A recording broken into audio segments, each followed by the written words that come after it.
Okay, so for this one, number 13, which of the following radiation is most energetic? And then they give us different wavelengths and frequencies. First and foremost, I need to say, though, that electromagnetic radiation with shorter wavelengths is more energetic. Shorter wavelengths is what we're looking for. We want to know the shortest wavelength among these. So A and D are already given to us in terms of their wavelengths, so we don't have to do anything with that.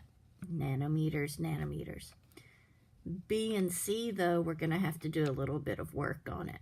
I'm going to do B, and then I'm going to let you do C, and you can let me know if you want me to check your answer.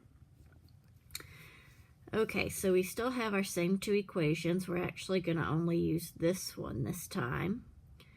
And so that means we're only going to use the constant for the speed of light.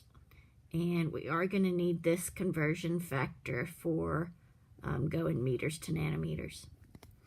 Okay, so in B, they tell us the wavelength, and they give it to us in hertz. Hertz is the same as 1/seconds. So I just wrote it that way just to emphasize that hertz is the same as 1/seconds. All right, so we have our equation. Notice this equation. I don't know how your textbook is doing it, but in this equation, we've got frequency equals the speed of light divided by wavelength. I don't know if anyone's ever shown you this triangle thing before. So you put the frequency equals, and then this part's the fraction part. Speed of light over wavelength. Okay, so the idea is you put your thumb over whatever you're looking for, and then that tells you what math to do with the other two. So in this case, we were given frequency. We want to find wavelength.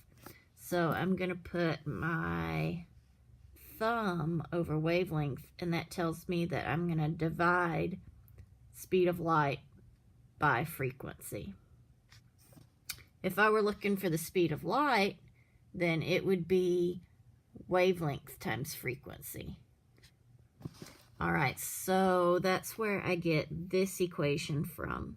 Wavelength equals the speed of light over frequency.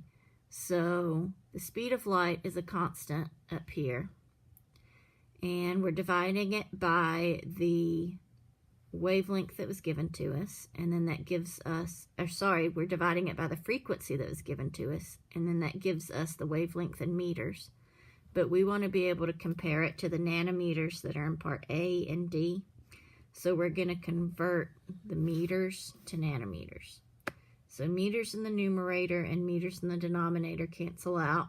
So that's why we put meters in the denominator here.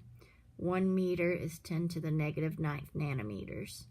Multiply those two and you have your answer in nanometers. So now you can take this number and you can compare it to A, and you can compare it to D.